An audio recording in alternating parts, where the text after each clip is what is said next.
Babyeyi namwe banyeshuri, Kigali Excellent Tourism and Hospitality Academy ibifurije umwaka mwiza w'ibihumbi 2024. Mu kuzirikana kandi abandi banyarwanda babyifuza, twabafunguriye chaîne ya YouTube igiye kugicishwaho amasomo akurikira. Tuzabigisha guteka amafunguro atandukanye, gutekera ibirori cyangwa iminsi mikuru, gukora imigati, gato na biscuit, kwakira neza abatugana. Tuzabigisha imirire myiza ku mubyeyi utwite, uwonsa, abana bato ndetse n'abakuze. Tuzabigisha kandi ibijyanye na parike, ubwikorezi bwo mu kirere, ku butaka ndetse no mu mazi. Tuzigana kandi namwe icyongereza cyo kuvuga n'ibindi bitandukanye. Kugira ngo utazacikwa na kimwe rero, jya kuri YouTube ukore subscribe hakiri kare kuri Keta Rwanda Remarkable TV. Inshuti bakunzi ba Keta TV, turabaramukije nanone.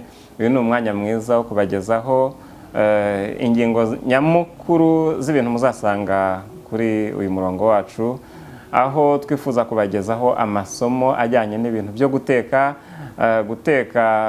ubwoko bw'ibiryo butandukanye, ibijyanye n'imigati, ibijyanye n'ibiribwa, amafunguro atandukanye. Turaza kugenda tubibona mu byiciro bitandukanye.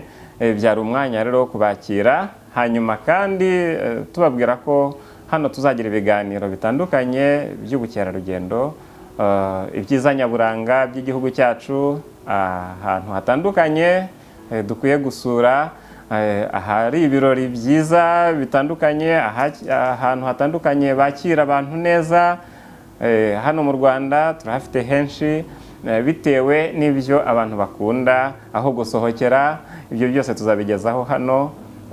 Hanyuma kandi tukaba tubamenyesha ko kuri uyu muyoboro wacu hariho amasomo azahatangirwa nk'uko twari tubivuze y'ubukerarugendo. Bizafasha rero abanyeshuri, ari abanyeshuri biga ibijyanye n'amahoteli, ari abiga ibijyanye n'ubukerarugendo. Ibyo bizabafasha kunoza imyigire yabo mu bundi buryo uretse ubwo mu ishuri busanzwe. Ikindi kandi hari uburyo bwo kuzereka abanyarwanda bose ibyiza nyaburanga by'igihugu cyacu, inzego zitandukanye uburyo zigenda zikorana mu kuzamura ubukerarugendo bw'igihugu cyacu. Tuzaganira kandi ku bijyanye n'imirire myiza, nk'uko twigeze kubikomozaho ubushize, intungamubiri zikenewe kugira ngo tugire ubuzima bwiza, twirinde indwara zituruka ku mirire bitewe n'ibyo turimo guha imibiri yacu. Hariho kandi amasomo ajyanye n'icyongereza ku bana batoya ndetse n'abandi bantu bakuru.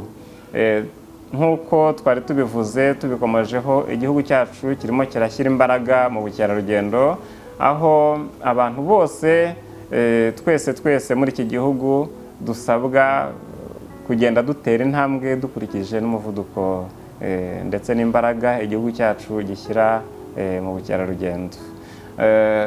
Twese rero turasabwa kuzashyira imbaraga hamwe kugira ngo tuzamure ubumenyi bwacu.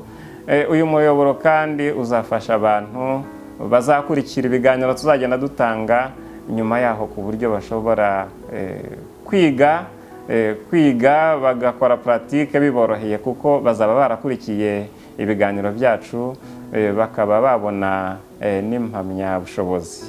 Tuzakorana namwe kandi ibitekerezo byanyu tuzabikenera. Hari igihe muzatuganiriza mukadusharingaho comments zanyu, mutubwira ibyo mwifuza ko twasangira by'amasomo, ibiganiro twasangira bijyanye no kumenya birushijeho ibijyanye na hospitality, serivisi zitangwa n'amahoteli atandukanye mu gihugu cyacu. Twese rero tuzatumira n'abandi bafatanyabikorwa bacu kugira ngo dushyire imbaraga hamwe, tubahe ibintu byiza byizewe. Rero twagira ngo tubabwire ngo mukore subscribe kuri channel yacu Keta Rwanda Remarkable TV, kugira ngo ibiganiro byose tuzajya tugenda dushyiraho tuzakomeze kubisangira.